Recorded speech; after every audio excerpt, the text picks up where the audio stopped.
Let us start studying the circulatory system, and first of all let me teach you how to draw the heart. This is the superior and the inferior vena cava, and here you have the right atrium.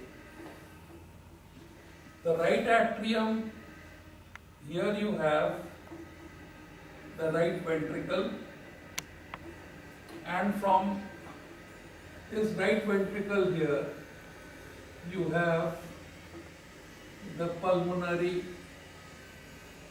vessels.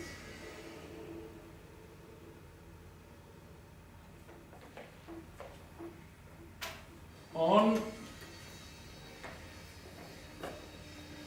this side you have the left atrium showing here, and you have the left ventricle.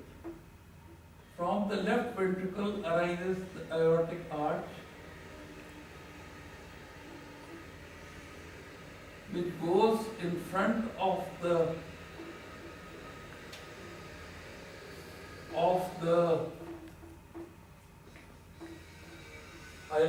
in front of the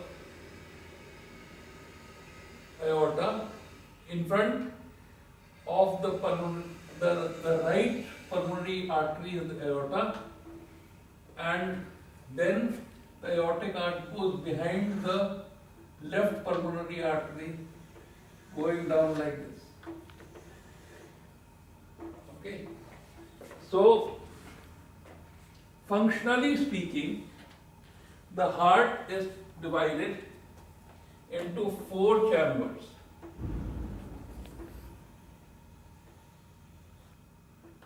And these 4 chambers is right atrium, right ventricle, left atrium, and left ventricle. The right atrium gets filled by the superior and the inferior vena cava. There is a valve here which is called as the tricuspid valve. From the right atrium, after the right atrial systole, the blood comes into the right ventricle. Then from the right ventricle, the blood goes to the lungs, the 2 lungs. It gets oxygenated in the lungs, becomes red, comes back through the pulmonary veins into the left atrium, crosses the mitral valve between the left atrium and the left ventricle, and then goes out through the aorta into the rest of the circulation, loses its oxygen in the systemic circulation, becomes deoxygenated, and comes back to the right atrium for reoxygenation. Now this is the function of the heart. After understanding this, we will place a catheter in the right ventricle and start recording the pressure changes during the various phases of the cardiac cycle. So, if we are recording the pressure on this line, the first thing to happen is that the blood is already filled in the right atrium and the right atrium contracts. Therefore, as blood gushes into the right ventricle, the pressure in the right ventricle will show a rise. It will show a rise like this. Then the impulses will pass from the right atrium through the sino-auricular node, and the right ventricle will start contracting. As it starts contracting, the pressure will start rising again. Now when the pressure in the right ventricle exceeds that of right atrium, that means the pressure is somewhere here, in the right ventricle the pressure is more than the right atrium, then this tricuspid valve will close. And this will create the sound which is the first heart sound. Simultaneously, you can imagine the mitral valve will also close. Therefore, there are actually two sounds, the tricuspid and the mitral sound. Therefore, we will draw two lines in the first heart sound. There's two components, the mitral and the tricuspid component. Now you see, at this point of time, the tricuspid valve is closed and the pulmonary valve is also closed. Therefore, the volume in the right ventricle is constant and it is contracting and the pressure is rising. So this part, till the pulmonary valve opens and the blood starts going to the lung, this is called as isovolumic system. And then of course the pulmonary valve opens, and of course aortic valve will open simultaneously. Again you will have two sounds, and these two sounds are called as ejection click.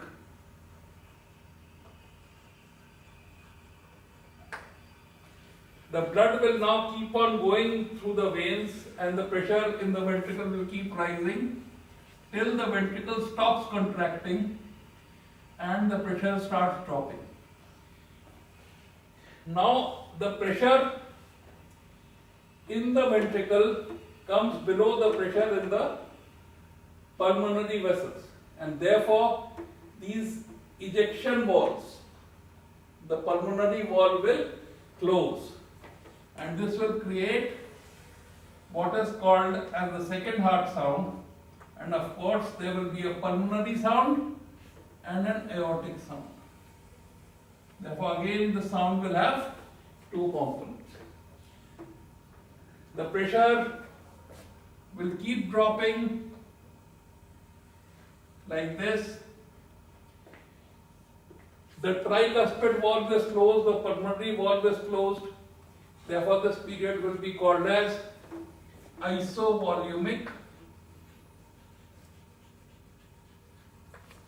diastole. And this valve, because of the locking, keeps closed for a very long time, and the pressure in the ventricle nearly becomes very, very negative. And then there are muscles here which are called as chordae tendineae. They contract, open the lock, and the tricuspid valve opens, and blood gushes in, and this creates a sound. Of course, again two, which is called as opening snap, and you have a phase of ventricular filling here, which is called as rapid inflow phase. And again you have the atrial system. So this is the cardiac cycle. This is the cardiac cycle. Band karo.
ठीक.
So, okay.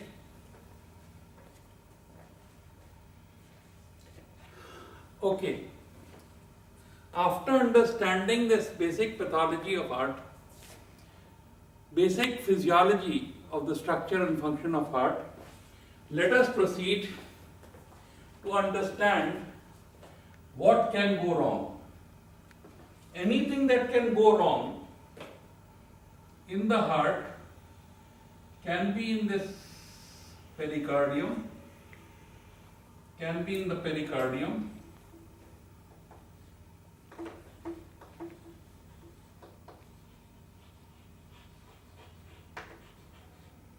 can be in this myocardium,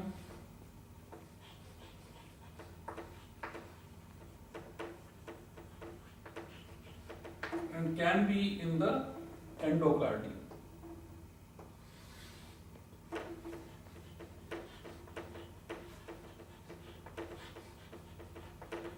The two diseases that we must be aware of is either the fluid is filled here or this becomes inflamed and constricted. So fluid is called as pericardial effusion. If a lot of fluid is filled suddenly and there is a lot of pressure on the heart, then it can also be called as cardiac tamponade.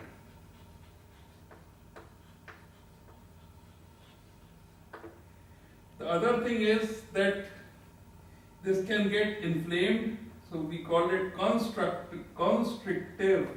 That means it is exerting pressure on the heart, pericarditis. And one of the diagnostic physical signs of any pericardial involvement is pericardial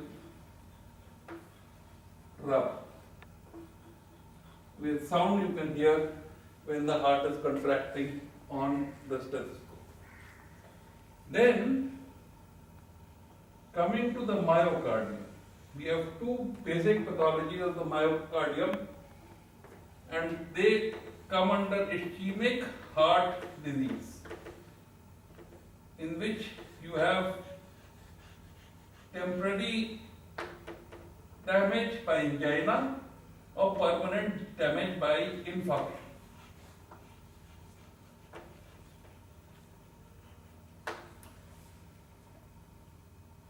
The second is cardiomyopathy. Because of any reason, the muscle becomes pathological. Myopathy, cardiomyopathy. The third group is endocardial disease. Endocardial disease can be stenosis or regurgitation in any of the four walls: the mitral, the tricuspid, which are the atrioventricular valves, AV valves, or aortic or pulmonary, which are the ejection mode, from which ejection occurs. So, stenosis or regurgitation in any of these four valves can be the pathology. But besides this, certain congenital pathology where there can be a defect in the interventricular septum, which we call as VSD, ventricular septal defect, or defect in the interarterial septum, which we call as atrial septal defect. And finally, there can be a connection between the pulmonary artery and the aorta here, which we call as patent ductus arteriosus. So these are the various pathologies that can occur in the heart, and about each of these pathologies we will have to answer the same 7 questions. What is your diagnosis? Why do you say so? Any differential diagnosis? Why not that? How would you investigate? How would you treat? What is the prognosis? What are the complications? Close. Happen if there is mitral stenosis. If there is mitral stenosis, when the atria contracts and there is atrial systole, blood passes through a stenosed mitral valve, and therefore as it passes, it creates a sound. So the first sound that can be created is in the rapid inflow phase. This will be the rapid inflow phase of the previous cycle. You see, rapid inflow phase of this cycle is here. So there will be a rapid inflow phase of the previous cycle. So with the opening snap, you find that there is a rapid inflow phase. So the first sound happens here. And this is somewhere between the second and the first heart sound. So this is called as mid diastolic. And then as there is atrial systole, there is another sound which we will call as pre-systolic. So there is a mid diastolic, pre-systolic murmur heard on the apex of the heart, radiating nowhere. Then, because of mitral stenosis, the atrial pressure is higher. So instead of this atrial pressure, you will have atrial pressure somewhere here. At this point of time, when the ventricular pressure crosses the atrial pressure, it crosses at a much higher level. Therefore, it bangs the valve shut. For example, look at this door. Look at this door. If I have to shut this door and there is no resistance from this side, I can simply shut it like this. There will be little sound. But if somebody is pushing from that side, it will bang shut. So therefore the first heart sound is accentuated. The first heart sound becomes very, very loud. The first heart sound here becomes very, very loud. And then of course it will open also with a bang. Therefore the opening snap can also be heard. Opening snap can also be heard. Therefore in mitral stenosis, you hear a mid-diastolic pre-systolic murmur at the apex of the heart, radiating nowhere. And you have a loud first heart sound, and you have the presence of an opening snap. With aortic stenosis, with aortic stenosis. You have a murmur in the ejection phase of the heart. So you have a murmur from the ejection click to the second heart sound, which we will call as the ejection murmur, ejection systolic murmur.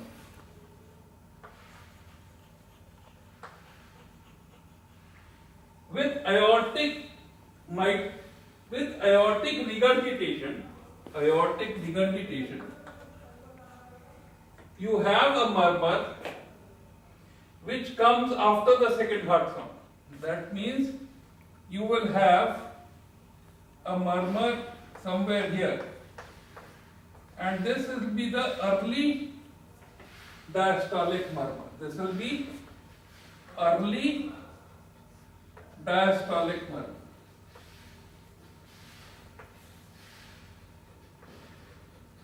And with tricuspid regurgitation, when the tricuspid valve or the mitral valve has not closed properly, all the time you will have a murmur, because all the time the ventricular pressure is higher than the actual pressure, and that will be a pan-systolic murmur, a pan-systolic murmur.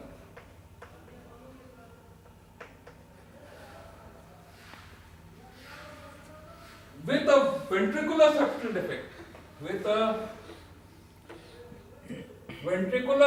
defect, here, since left-sided pressure is always higher than the right side, you will again have a pan-systolic murmur. With a patent ductus arteriosus, since the aortic pressure is always more than the pulmonary pressure, you will again have a pan-systolic murmur. But in mitral regurgitation, you will have a murmur in the apex which radiates to the axilla. In aortic regurgitation, you will have a murmur from the aortic area going down. In aortic stenosis, you will have a murmur in the aortic area going up, radiating up. And in patent ductus arteriosus, you will have a pan-systolic murmur best heard somewhere between the aortic and pulmonary connection and in a child. And whenever left-right shunts, that means ventricular septal defect, atrial septal defect, or patent ductus arteriosus get reversed, that means impure blood from the right side starts going into the left side, then you will have cyanosis.